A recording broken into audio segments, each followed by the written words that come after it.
Hey, hey, hey, welcome. You are on the Heart of Success show, and I'm your host, Larissa Vakulina. I go live every Wednesday at 2 p.m. South Australian time. And here in this show, I talk about success, not success only one-sided on a business or your profession.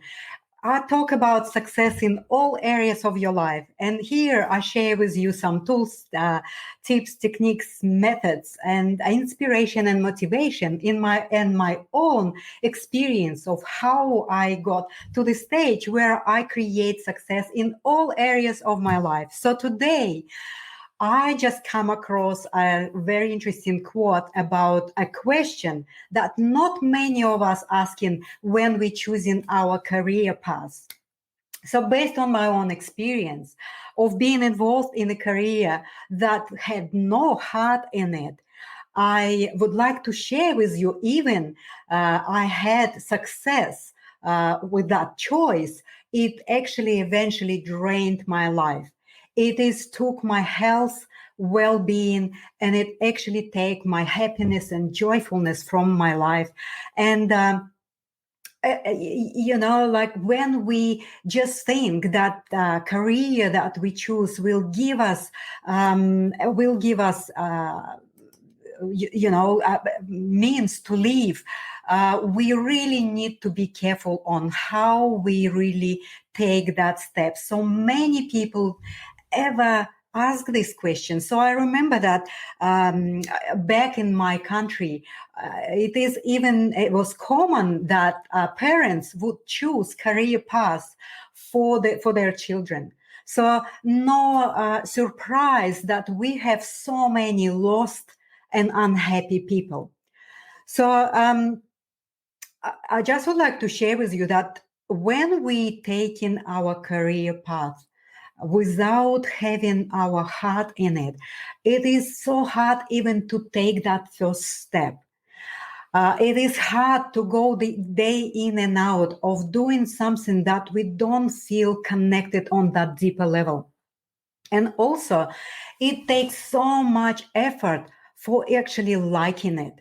So for many people, motivation in choosing career path is level of salary, the level of bonuses and positions and roles they play.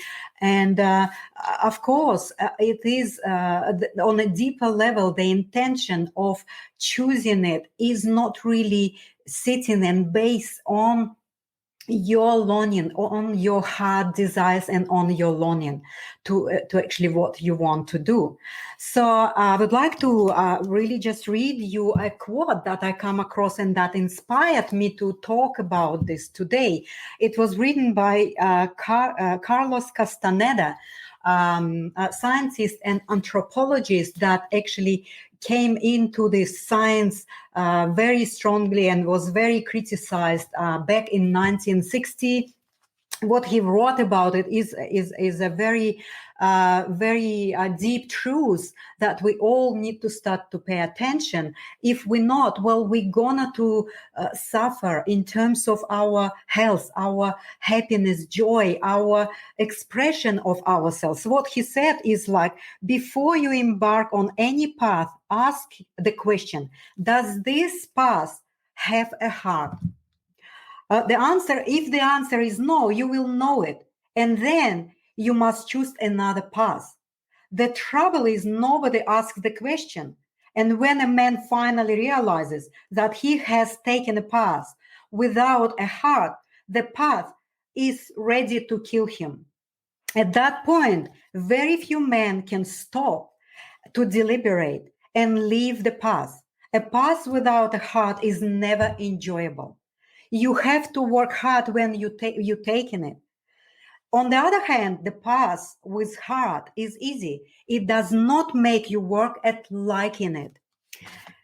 Isn't it that resonates so much with many people that are taking the career path that are actually based only on on this materialistic advantage or the award level that they expect that career path to bring back. So I also would like to share with you how it seems like that disconnection from our heart. How does that happen? I have my 6 grandchildren visiting me and staying with me for 1 week every school holiday. And I really have deep connection with them, and we have a lot of discussions about what they would like to do and how they see themselves and what they would like to become. And you know what I noticed, that when they have been 5 or 4 years old, there's no hesitation. There's a clarity of what they would like to do and who they would like to become. They would describe it, expressing with that passion, with that energy of knowing. They know within themselves that they like to do something, that they really would like to become. Let's say my granddaughter Maya, she always was telling me that she would like to be an inventor. I would ask her, what do you invent? And she would say a very interesting out-of-the-box ideas that eventually right now, she is 9 years old. And when I asked her about, are you still would like to be an inventor? She just turned to me and she said, I don't know. So to me, it indicates that our socializing, our social consensus on how we consider and see the world and how we understand it makes a huge suppressed effect on the children when they grow. So I would like to bring another quote of the same person about that.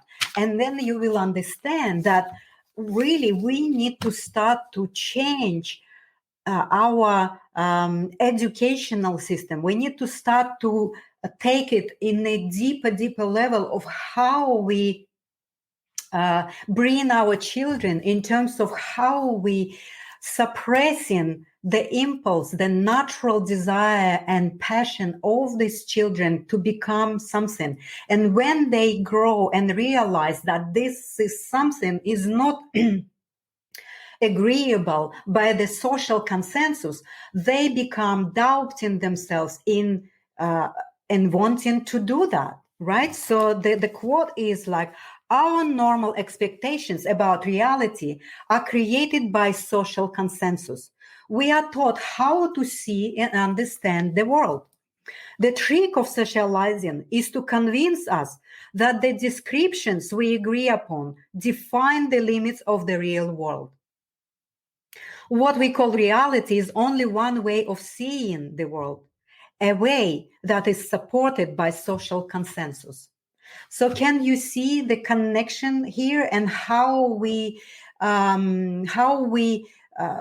of misunderstanding, trying to teach our children about the world and how we all see it, and we teach them that this is the only way we understand and look at reality. So I just was really kind of surprised to see how from 4 and 5 year old children become doubting and actually dropping the idea that was before for them very exciting, to have to comply with the consensus of our society. It's a very sad reality that we are having right now, but I believe that it is slowly changing. In my own personal life, I experienced a very deep crisis of reinventing my career from what I used to have and what I would like to be. And I fully listened my heart of dedicating myself into that connection of my heart to what I'm trying to do, to what I'm doing. I become a healer. I am coach, mentor. I'm helping people, and I'm serving them into connecting to their own hearts and choose the life and career paths that they would connect their heart into. And I unfortunately don't have a lot of time today because grandchildren are outside having their own time. Hopefully it's sunshine right now, but it was very, very foggy tonight. And this morning was a really thick fog, which is beautiful, of course, but was wet and a little cool. So I would like to just highlight these 3 points after the discussion that I have here today. Is that, firstly, ask yourself a question now. Does my career path is having heart in it? And if the answer is no, have the courage to choose another path, to connect to your heart, and have that longing to start to be expressed out into the world. You will free up so much of your valuable creative energy. You wouldn't believe that. The energy that you try to put into liking what you don't have heart in it, here will be freed up for your creativity to create something amazing. The second point is, yes, like if the answer is no, well, have the courage to look and reinvent your career path. And the third point is that careers that don't have hearts in them are barely surviving. There's gonna be time, and right now, soon, these careers are gonna to die. So they're not gonna be holding anymore this advantage in terms of if they not having connected to the heart. Even the careers of lawyers or accountants or financiers, all the careers need to start to reinvent into them and put your own heart into it. Well, then this career would bring your health back, would bring your happiness and joy back to you, and you would create many tenfold benefits and values for your clients. And you would have so much creative energy that would cover all of your areas of your life. You will start to feel joy and health and happiness because you start to do something that you love so much. Yes, I can see, guys, you hear MJ. Angela, thank you so much for coming in and joining me today. You have that, yes, MJ saying, don't let your career meet you by chance. Absolutely. Like, how many people are choosing their careers only because it's convenient, only because it brings some amount of money that people expecting from it, only that it brings some kind of status, some role. So all of these things are important, but they are not close to what your heart can bring if it is in your career. So I would like to wind up today. And Angela, thank you for being here today with me. I really appreciate your support. And yes, follow your passion. Unfortunately, a lot of people having the passion and they holding that passion, thinking that one day they will start to do it because there's some kind of inconvenience, there's some kind of barriers or some sort of blockages that not allow for people to start to do this from the beginning. And when people are young and children, like, do you see what's happening with children? How easy they losing their passion because they are taught at school and to look at the world and themselves in a certain particular one way. So Thank you so much for being with me here. And also, I would like to mention that I'm working now on the Askaram method, the program that will cover many aspects of our life and how we can create success in all these areas. And one of my modules called Strategic Happiness have step-by-step guidance and step-by-step process of how you can start to build your career with heart in it, or if you have the career that don't have heart in it, how can you actually start to put your heart into what you already have, but with more creativity and with more enthusiasm, with more optimistic outlook on that particular career.